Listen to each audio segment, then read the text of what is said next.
Anytime I have a chance to wrangle Grover Norquist to the ground with Americans for Tax Reform and find out what's really going on in that strange head of his, I cannot let it go by. Grover, welcome to the New Hampshire Journal podcast.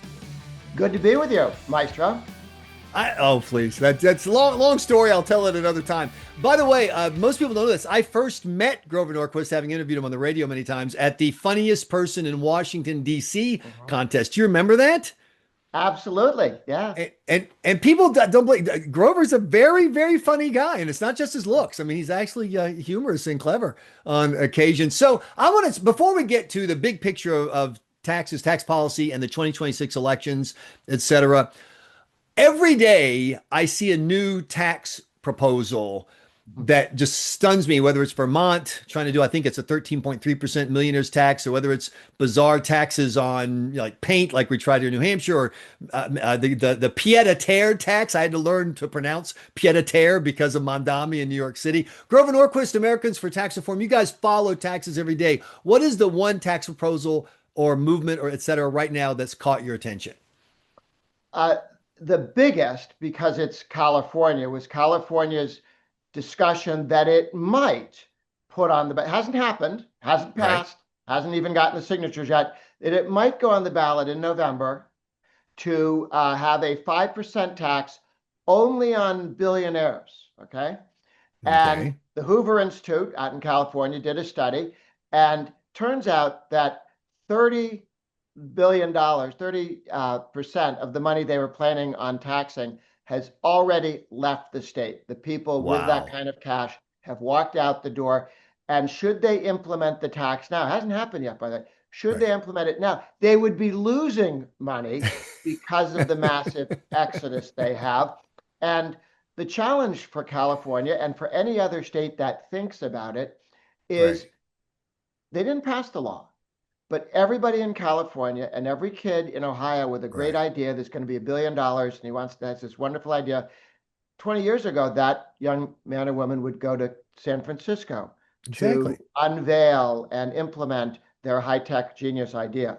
Now, if you're in California as the 25-year-old who's thinking it, you may well leave.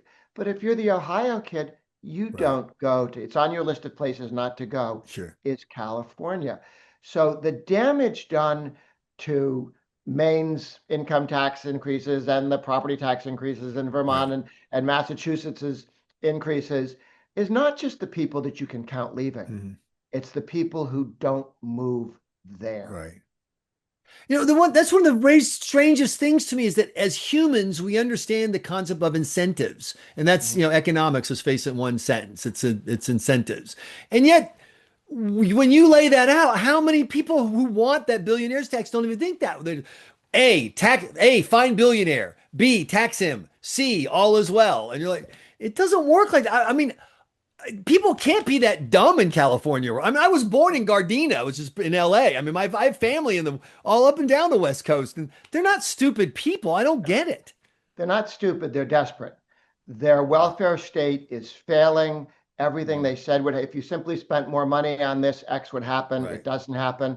So they keep spending more money and more money on something that isn't working. And they don't know how to back up and say, I'm sorry, that was a mistake. Mondami, the guy who's going to have a 30 million plus grocery store, how it'll take him 100 years before they're willing to apologize and take it apart and give it up, because everyone involved with making that decision will have to be dead before they'll allow anybody to discuss what a stupid idea it was. So they'll keep going for a long time into the future. They were and again, all you have to do is out loud say, I'm thinking of raising income taxes in Massachusetts or Vermont or property taxes in Vermont, Maine. Because if your neighbor said to you, no, I've been thinking about eating your cat. And then he goes, well, I'm not going to eat your cat. Sorry, I'm not going to eat your cat. And, you'd keep the cat inside, even though he promised he wasn't going to eat the cat, because you knew he's been thinking about it. Exactly.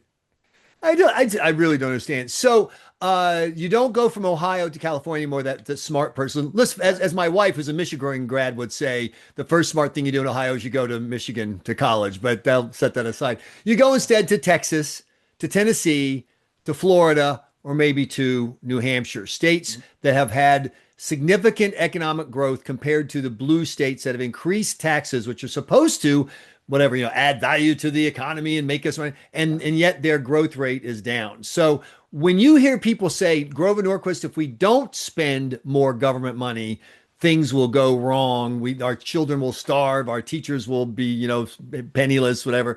What is the answer that they get from Americans for Tax Reform? Well, you take a little cutout of the state of Florida and a little cutout of New York, and you say, New York has fewer people than Florida by a couple million, but they're roughly the same. Sure. Florida's larger. Florida spends 115 billion a year. Too much, but 115 billion. New York is over 230, more than twice as much. Fewer people, so twice as much per person do they spend. Well, if all that government spending made the world a better place and made it attractive, people would move to New York. But the roads aren't better in New York. The schools aren't better in New York. There's nothing that you could point to in New York and say, oh my goodness, for all that lovely money, we get something that everybody really wants to live here. So twice as much money, and what you get is government workers, many government workers that get paid more than the rest of the population, more than the people who pay taxes. They work fewer hours in a day, fewer days in a month, fewer days in the year, fewer years before they retire, and they get a pension that nobody in the real world ever sees. You are paying for an aristocratic class of government employees that get vastly overpaid for the number of hours they work compared to other states. So the idea that you're getting these service, name them. What are you talking about? Mississippi, which used to be at the bottom of everybody's scale, went from the bottom on education up to 16th simply by not spending more money or hiring more teachers, but by deciding, what we're going to do? We're going to teach phonics. We're going to actually teach kids how to read, not look, say, and other things that haven't worked for 60 years. And they jumped up with better quality. No addition, doesn't cost a penny more. So I want to ask you about the power of the tax issue in politics, because you can see it across the country. Red states are tightening taxes, they're cutting taxes. Blue states, we just talked about, are increasing taxes. And yet there's no indication that Democrats who want higher taxes in Virginia are going to pay a price for it. There's no indication that people cutting taxes in Tennessee are going to get necessarily a reward out of it. So do taxes still motivate people's votes when November rolls around? Yes. And one lesson is 250 years ago, when we did the Declaration of Independence, we were a colony, Americans, a series of colonies. Americans paid 2% of their income in taxes. The British paid 20% in London. If you lived in London, you were paying 20% to the king. In America, 2%. The British said, why don't we get the Americans to pay closer to 20? And we started shooting at them until they left. Okay. And so taxes were fundamental to who and what we are.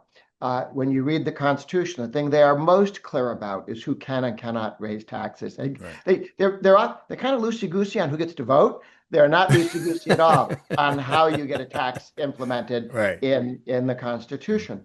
And if you look at the states, there are 8 states with no personal income taxes. Mind you, New Hampshire only became a completely no income tax state about a year ago, when under Sununu, they got rid of the 5% tax on dividends and interest, which was, by the way, the same tax as Massachusetts had on dividends and interest. So that wasn't much of a distinction. It was no distinction back then. Now, New Hampshire is a 0 income tax state. Tennessee also had a 6% dividends and interest. That's gone. 8 real no income tax states now. There are, however, also 16 states that have a flat rate tax. The yellow states on this map, green are the 8 no income tax states. Yellow states, 16 that have a flat rate single rate tax, very difficult to raise. 5 states 2 days ago, from when we on April 15th, on April 15th of this year, South Carolina voted. I'm sorry, the governor signed the legislation, the House and Senate had passed, to say we're at 6%. In 5 years, we're clicking down to 1.99.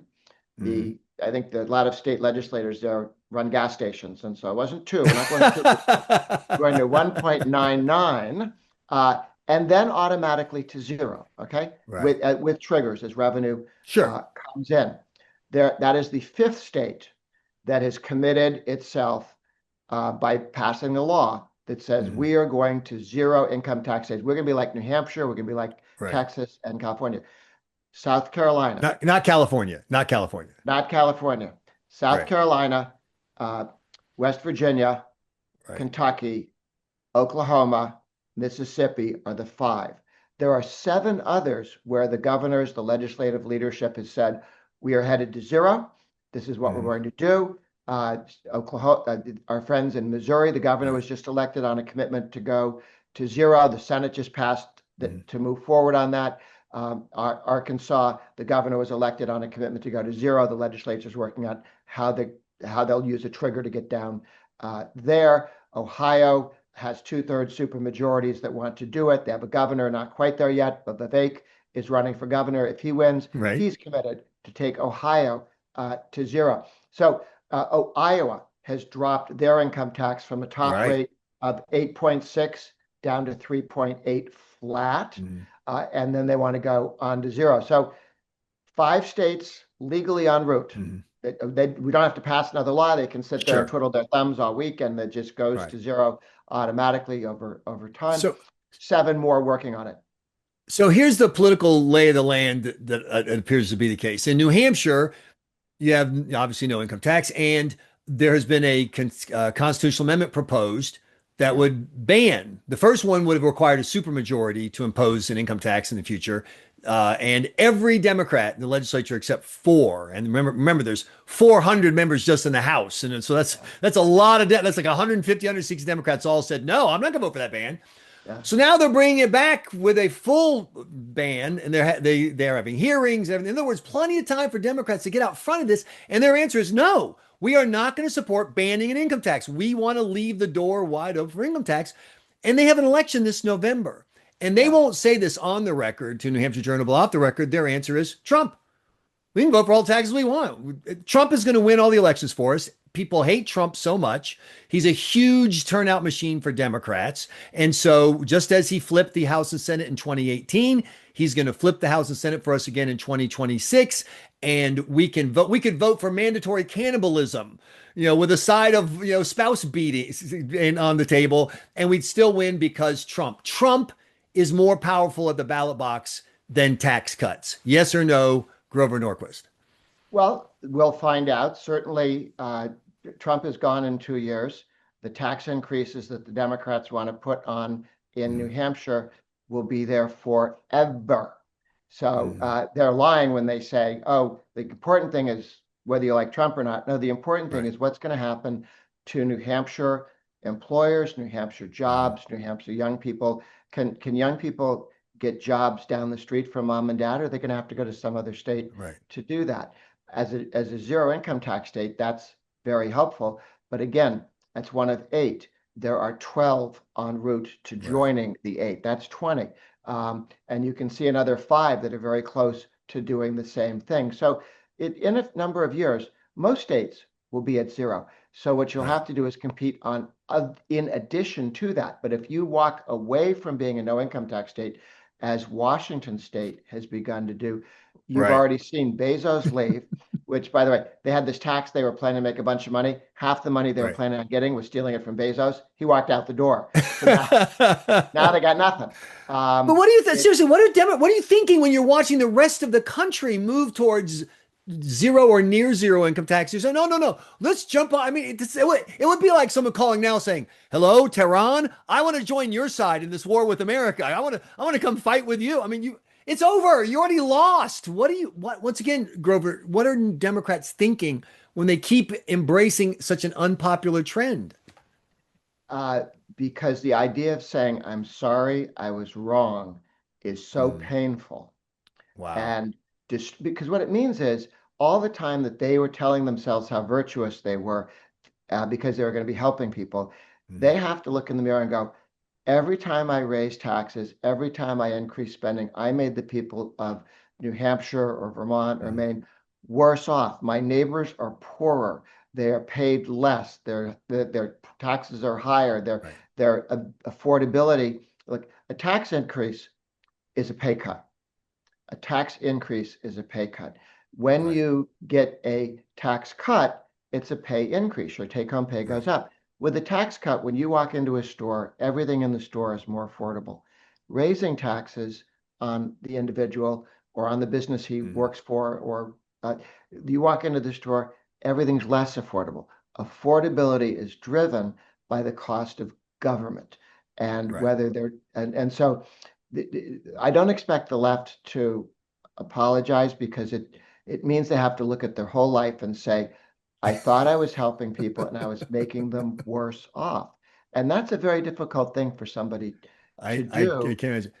Right. By the way, I appreciate you echoing former New Hampshire Governor Mel Thompson, who said low taxes are a result of low spending.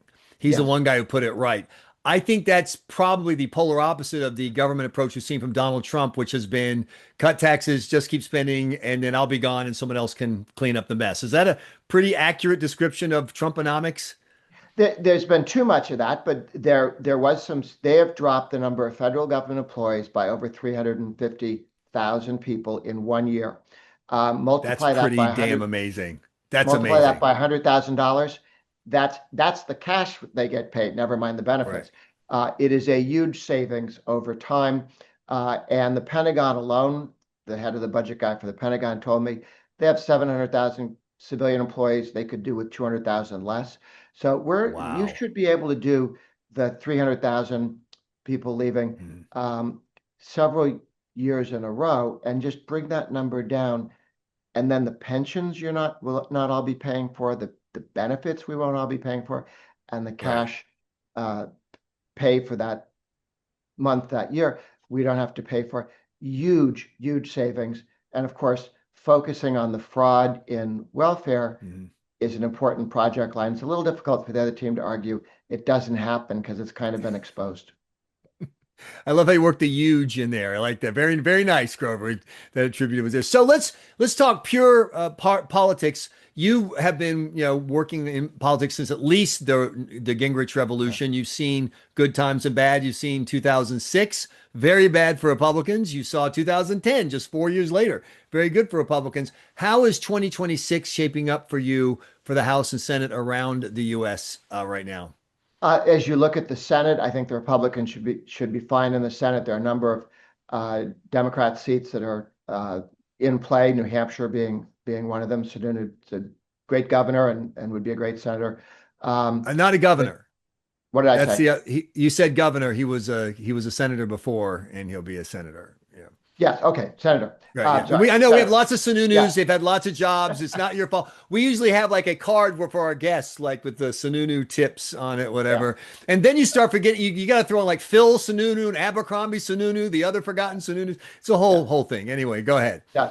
So there's some real there's real I think that's a likely pickup, but Right. our friends in Michigan is very serious Republican. The D's have a challenge, which is because they think all they have to do is swear at Trump, they get to Right. win. They've been nominating some people that are very, very flawed candidates. You have the Senate candidates in Maine, a Democrat governor who was trying to run as the moderate, who now wants to raise taxes and taxes and taxes on the people of Maine. Um, and the crazy person who wears Nazi tattoos and thinks that's funny, Right. and thinks the Soviet Union and Stalin were interested to be emulated. I mean, they've really gone off the deep end because Right. when they speak to a group, all they have to say is, "I really hate the president," and everyone Mhm. applauds. And whatever else they have to say, nobody hears in a Democratic primary. Right. Uh, the House side is going to be very Yeah, but by the way, narrow I just get real quick path. on Graham. We share my last name, his first name, so I a little. Every time I hear Graham, I'm like, oh no, Graham with the. It's not the Nazi tattoo in and of itself. It's not the pro-communist in and of itself. It's the two. That's where he loses me totally. I'm like, dude, pick a side, either international And fascism or national fascism, but let- pick one, man. What the heck? let's remember, for most of World War II, those guys were on the same team. Oh, good Okay. point. It was only for Touche. the last part of World War II that they were fighting each other. So that von They, Ribbentrop pact didn't work out the way they'd hoped it to. So do you but agree with before me, by the that, way, since we're doing specific races, North Carolina done, Dems are going to pick that up. That one's done. Georgia done. The Democrats are going to hold that one. And on Maine, you think, assuming Graham Platner's the nominee, you think Susan Collins pulls a miracle I think again? Susan Collins can win. She has run well in the past, and she ran Yeah. last time in the wake of a Supreme Court decision that Mm. for hardcore Democrats it was very tough Right. for them to swallow, and they basically didn't find her to be problematic. She's Right. represented Maine very, very well.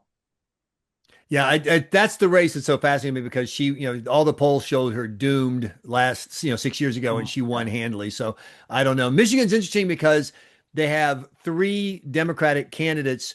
The normal ones in third place. The two crazies are in first and second place. And the craziest of the crazy, I think his last name is Al Sayed. I apologize if I don't get that wrong. The guy who literally is pro Hamas.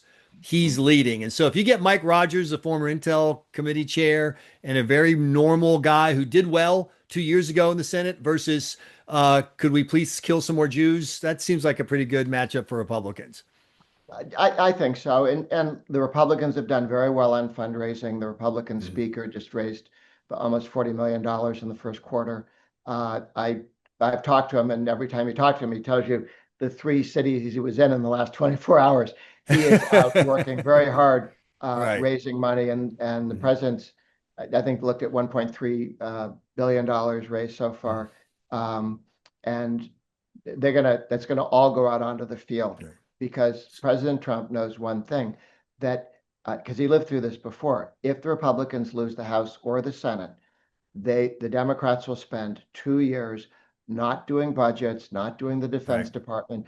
They will just be trying to subpoena people and beat them up Mm. and cause and slow everything down, make Right. it difficult to govern at all, and demand everything from, you want a defense budget, we want tax Right. increases, we want spending on all this other stuff. It really, at best, it freezes things and stops progress. So it's very important to the president and all his people win the House and the Right. Senate, or you're only president for 2 years. Well, it's They good know for the that. Republicans. It's good for the Republicans that the committees are outperforming, and they are because Yeah. individual candidates, as you've seen, are underperforming. In Texas, Tellerico raised, I think, $25 million, 10 times more than the Republicans. Here in New Hampshire, Representative Chris Pappas raised twice as much in the last quarter as Johnny Sununu, and I think that's a sign of the enthusiasm among the grassroots voters. That is that the Democrats are energized, and so they get a text that says, "Send us $10." I'm like, "Yeah, I'm going to send you $10." Republicans are like, "Oh, what the heck? What's that for?" So I see it a measure of enthusiasm. Do you think taxes and fiscal policy can give enough boost to enough Republicans to narrow the gap in 2026, or do people just not vote on issues anymore? No, if It's you all about culture and personality and attitude and tattoos and Trump. we go into this November, um, if in Iran the Straits of Hormuz are Right. opened up, and the price of gasoline goes back down again, and people focus on what happened, which was Iran, which was able to shut that down anytime they wanted to, for as Mhm. long as they wanted to. Their military is so badly damaged that they could take pot shots at some Right. ships coming through, but they can't shut it down and hold the whole world hostage, which they could at any time they wanted to in Right. the last 20 years, or if we hadn't acted in the next 20 years. So Right. a huge threat to the world's ability to function has been removed.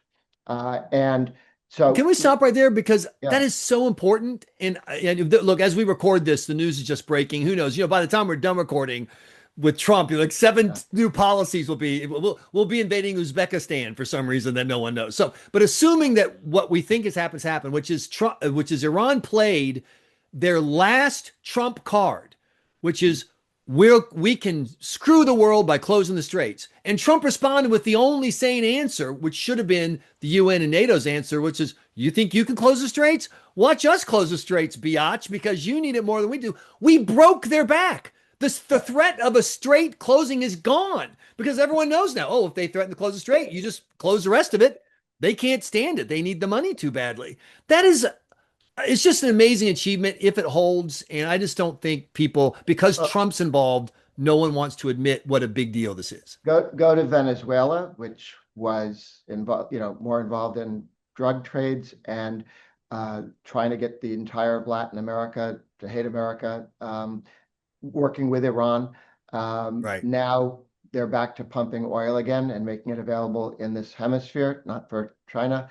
And Cuba is in the process of Right. doing something different with them spending all their time trying to cause trouble for the United States. So we are past several major crises that in the future, it's starting now, but in the future Right. for 50 years, we'll see a completely different world with the removal of Cuba as a base for the Soviets and Cubans and Venezuela and their lovely oil and Iran. It is a huge step in the right direction. Plus, we made permanent the tax cuts that were passed in the first Trump term. Right. So people know that when you invest to create new jobs, the expensing, so you don't pay taxes on new investments, which was crazy, but we used to do that. And that's gone forever, not just for a while. The death tax has been tremendously reduced forever. And everybody's tax rates stay at the lower Trump levels, not the higher Obama levels, and that's permanent. We haven't had a permanent income tax rate cut since 1986. Since 1986, we had temporary ones. Now we have permanent. Huge, big deal. No, it really is. And I tell people all the time, you imagine if we get to November and gas is $1.99 a gallon, and you can book your family's travel to Caracas, Havana, and Tehran for a vacation. I mean, this is such a different world. And I am not a Trump guy. I'm very, very not a Trump. He literally cost me 2 jobs. I mean, I got a lot of non-Trump thing in me. But I will have to concede, if we end up with the Iran problem from 1979 solved, the Cuba problem from 1959 solved, and the Western Hemisphere virtually abandoned of Chinese influence, he will have been the greatest foreign policy president since Ronald Reagan. And I can hate him and say that. It's absolutely true. Well, with the election that just took place in Hungary, the one country in Europe that was a Soviet client state for purposes of foreign policy is now out.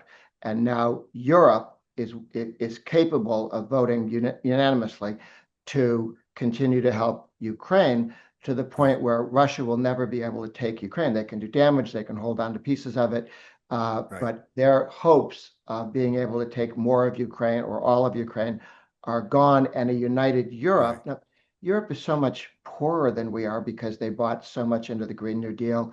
They're at 75% of our GDP on a good day. If Britain became a state, it would be the 51st poorest state after Mississippi.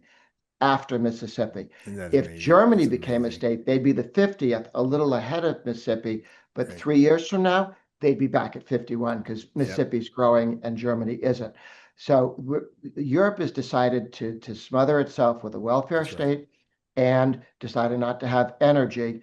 But they are capable of keeping the Russia. Russia's a lot closer to them than they are to us. Sometimes Trump doesn't quite see Russia's threat, but Europe does. And Russia and Russian troops 1,000 miles farther away from Europe makes all of Europe and the world safer. So, and a Putin who's failed in Ukraine is of little use to China and of little use to the Russian people. So that will hasten getting a better government. The Chinese, for whatever reason, have removed half of their military guys recently. That's right. Because they don't trust them, because something's going on that we don't know. But the world is becoming a safer place long term, and a stronger American economy is a big piece of that. I could spend 30 minutes just on Iran, then another 30 minutes just on energy policy, but we're going to have to wrap this up. So I want to ask you, Grover Norquist, one of the funniest people in Washington, D.C., what is your favorite political joke? There's so many of them, out there in the world from the kid who's selling Democrat puppies. You know that one?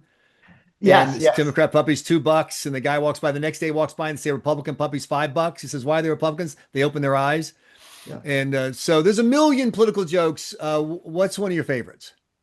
Um, in a conversation in a talk, I will at some point out that before I immigrated to the United States, I used to live in Massachusetts. I'm sure the crowd, particularly in New Hampshire, likes that. Do you have any favorites from the Reagan era? Oh, The well, the Reagan's for Reagan jokes. I love the one that he did where the Russians in and he's buying a car and they say the car won't right, be ready for 15 years right, in August. And he said, well, what day? And they tell him what day. And he yeah, says, well, morning or evening. And he says, well, what difference does it matter? And he said, well, I've got some other thing that I'm buying. I'm sorry, that's exactly. when just is going to My show up refrigerator's in the coming that morning. day. Yeah, Uh, exactly, in the morning. exactly. So if you guys could come in the afternoon, that would be better. I Um, love the one where the guy where the Reagan saying to Gorbachev that we have freedom in America, that yeah, Americans are free to come into the Oval Office and look at me and say, "Mr. President, you're doing a terrible job." And Gorbachev says, "We have the same freedom in Russia. Anytime someone wants, they could come to Moscow, come to my office and say, Mr. Premier, President Reagan's doing a terrible job." yeah, There's so many classics. yeah, W. Trump and Clinton are on a plane and it's starting to crash. And President George W. Bush says, "Women and children first." And President Trump says, "Screw the women and children." And Bill Clinton says, "Do we have time?" So, there's a million of them out there, but there's only one Grover Norquist at Americans for Tax Reform. Thank you for joining us here on the New Hampshire Journal podcast. I appreciate it. good to be with you.